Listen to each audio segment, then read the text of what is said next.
Fala galera! Beleza? Bem-vindos ao canal ArtSearch TV. Último vídeo falamos sobre a Babilônia e a Assíria. E para dar continuidade ao assunto então, hoje vamos falar sobre a Pérsia.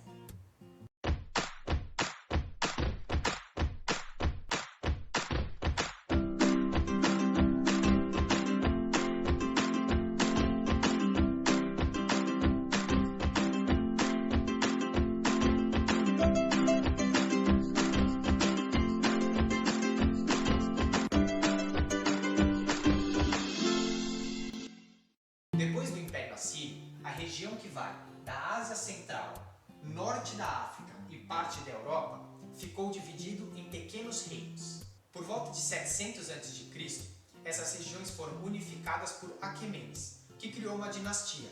Mas essa dinastia só floresceu graças a Ciro o Grande. Em 554 a.C., Ciro havia derrotado todos seus rivais e se tornado líder.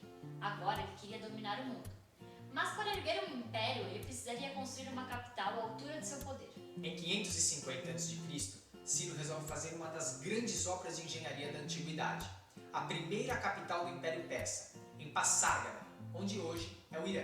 Diferente das outras civilizações, os persas adotavam as ideias mais originais dos povos que conquistavam e as transformavam em tecnologias originais. Parte da arquitetura de Passárgada resultou da influência da Síria, Egito e Ásia Menor, a milhares de quilômetros.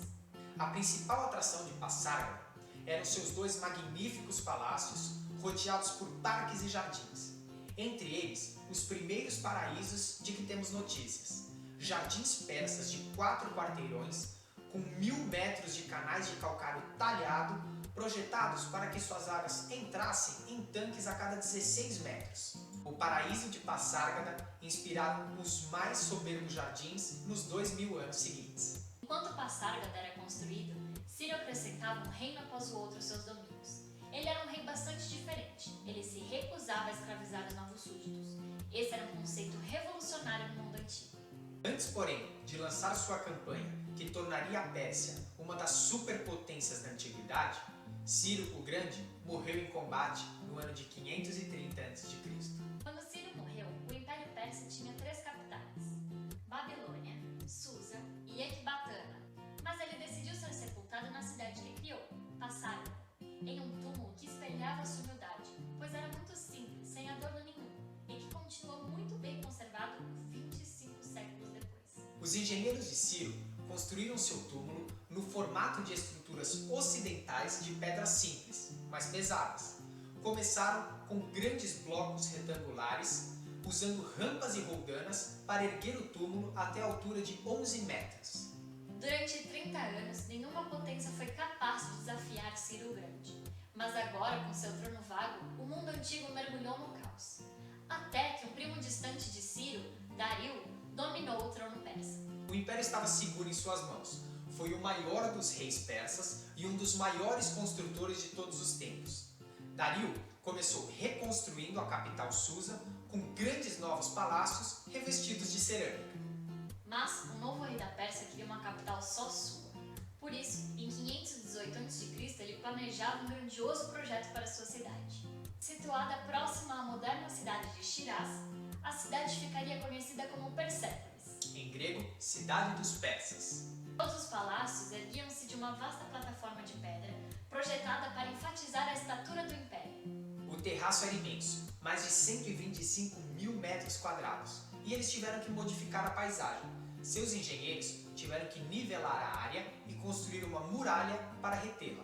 Persépolis é uma obra de engenharia colossal, com paredes com mais de 20 metros de altura e 10 metros de espessura. Grandes saguões ostentando colunas em altos relevos. Milhares de arquitetos, artesãos e operários, assim como toneladas de materiais, foram trazidos de todos os cantos do império. Quase todos os impérios utilizavam mão de obra escrava, mas Dario, assim como Ciro, remunerava seus trabalhadores. Vale lembrar da origem dos persas. Era um povo nômade. Viviam em tendas que levavam para onde fossem. Essas tendas foram ficando cada vez mais elaboradas. O que eram troncos de madeira para fazer o papel das colunas, viraram colunas de pedra para sustentar vigas de cedro. O magnífico salão de audiências construído por Dario chamava-se Apadana. Servia como hall dos imperadores. das 70 colunas, assim como as duas grandes escadarias, sobreviveram à deterioração do tempo. Os palácios foram adornados com ouro e prata, tapeçarias caras e telhas coloridas. As paredes foram cobertas de altos relevos. Do palácio de Dario, pouco do que restou foi parte da fachada principal, as duas escadarias que davam acesso ao pórtico e, em seguida, a entrada do palácio. Mas os espetaculares feitos de Persépolis estendiam-se muito além dos muros da cidade. Um complexo sistema hidráulico abaixo da plataforma chamava bastante atenção. Antes que o solo fosse colocado, os engenheiros de Dario fizeram um sistema de drenagem, instalando canos de escoamento que seriam cobertos para que nenhum dos estanques da cidade os visse. A água também era trazida através desse sistema. Mesmo com a cidade sendo construída, Dario nunca deixou de expandir o seu território, chegando a um tamanho espantoso. Para interligar cada canto do seu império, Dario criou 2 projetos de construção grandiosos. Com o primeiro, ele queria ligar Susa a Sardes, com 2.400 km de extensão, e com o outro, ele queria conectar o Mar Vermelho ao Mar Mediterrâneo. O primeiro seria chamado de Estrada Real, um grande feito de engenharia porque cruzava montanhas, desertos e florestas. A terra tinha que ser compactada porque eles não tinham asfalto. A Estrada Real era ligada por 111 estações e albergues a cada 28 quilômetros, onde os viajantes podiam comer, dormir e trocar de cavalos. Guardas vigiavam toda a sua extensão. Mas Dario não estava satisfeito. Ele fez com que os seus engenheiros projetassem um canal que ligava o Mar Vermelho ao Mar Mediterrâneo. 7 anos foram necessários para construir um canal de 208 quilômetros de comprimento. Os engenheiros usaram ferramentas de bronze e ferro para abrir o canal, retirar toda a areia e revesti-lo de pedra, deixando pronto para os navios passarem. Parte do canal entre o Rio Nilo e o Mar Vermelho eram trechos secos, através dos quais os navios eram arrastados até atingir uma profundidade ideal e voltar a navegar. Esse trecho de água é o Estreito de Bósforo, que liga o Mar Negro ao Mar Mediterrâneo. Desse lado a Ásia e desse outro a Europa. Então, olha só o que aconteceu. Dario controlou uma rebelião nas cidades na costa da Turquia. Rebelião apoiada por Atenas, que não estava gostando nada da proporção que o Império Persa estava tomando. Por isso, Dario queria dar uma lição em Atenas. Para isso, ele ia atravessar o mar para atacar a Grécia. Mas ele não ia de barco. Bom, na verdade ele ia com muitos barcos. Mas ele não ia de barco navegando. Olha o que ele fez.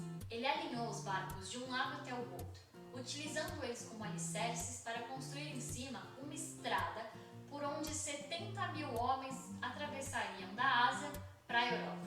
Galera, Dario foi um gênio. Em vez dele passar o exército de pouco em pouco para o outro lado, ele construiu uma ponte e passou a galera de uma vez. E vocês, teriam tido a mesma ideia que ele? Curiosidade. Em agosto de 490 a.C., Dario lutava contra a Grécia. Agora, ele teria que encontrar o general Temístocles e o exército de Atenas na famosa Batalha de Maratona. O exército persa chegava a 250.000 soldados. Havia 10 vezes menos gregos. A única saída foi chamar reforços. Então, chamaram o lendário corredor Filíppides, que saiu correndo de Maratona a Esparta, correndo 224 quilômetros em 2 dias, galera. Daí o nome Maratona. Resumindo a luta toda, a Grécia ganhou, fazendo com que os persas recuassem. Dario resolveu voltar para casa e se dedicar a embelezar ainda mais a cidade de Persépolis. Mas, em 486 a.C., ele morreu a caminho de uma rebelião no Egito, passando o trono para o seu filho Xerxes. Xerxes esperou a sua vida toda para ser rei. Quando ele conseguiu assumir o trono, ele quis ir atrás dos gregos por vingança. O mundo antigo estava às vésperas de uma segunda guerra persa. O seu resultado originaria o mundo moderno. Xerxes repetiu a façanha do seu pai, construindo outra ponte de barcos até a Europa. Agora com 674 navios alinhados, mantidos provavelmente por cabos que permitiam a mobilidade dos barcos nas águas turbulentas. Provavelmente 240.000 homens atravessaram essa ponte. Xerxes morre e quem assume é o seu filho Artaxerxes, que queria fazer voltar a brilhar o Império Persa.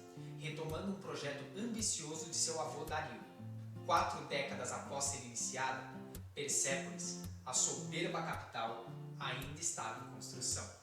Agora, Artaxerxes supervisionaria um dos últimos projetos de construção do Império Persa. Hoje o conhecemos como o estupendo Salão das 100 Colunas. O salão tinha 60 por 60 metros. As colunas tinham capitéis em forma de touros e cavalos. Obras de mestres artesãos, as colunas foram construídas com cilindros empilhados. Isso era feito com andaime ao redor da coluna e uma grua de madeira, que colocava cada cilindro em seu lugar. Em 424 a.C., Artaxerxes morre.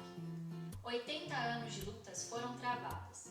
Enquanto isso, um príncipe macedônio, o Alexandre, estudava as conquistas de Ciro o Grande e também planejava conquistar o mundo. Em 330 a.C., Alexandre o Grande chega a Persépolis. A cidade então sofre um grande incêndio. Ele escreve o último capítulo do império que se estendeu por 3 continentes e durou 2700 anos. Ao longo dos impérios, os persas ainda produziram alguns dos mais extraordinários feitos de arquitetura do mundo antigo. Em 353 a.C., a esposa do rei Mausolo construiu um túmulo em sua homenagem. Este viria a ser uma das 7 maravilhas do mundo antigo, o Mausoléu de Halicarnasso. Monumento de mármore, erguia-se a 41 metros e tinha escadarias de cada lado.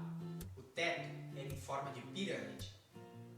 A tumba que abrigava o corpo do rei Mausolo ficava no alto de uma colina e tinha uma vista privilegiada da cidade.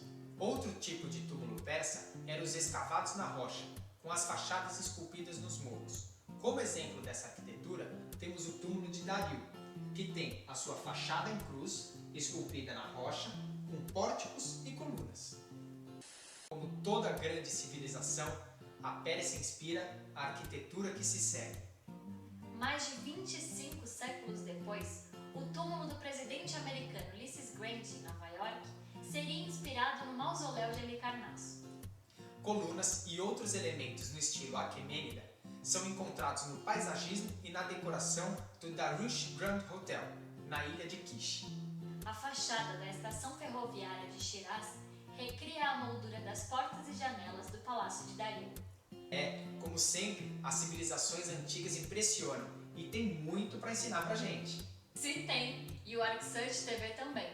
Por isso, se inscreva no canal para continuar acompanhando, curtam e compartilhem o vídeo. É isso aí, valeu, Tchau!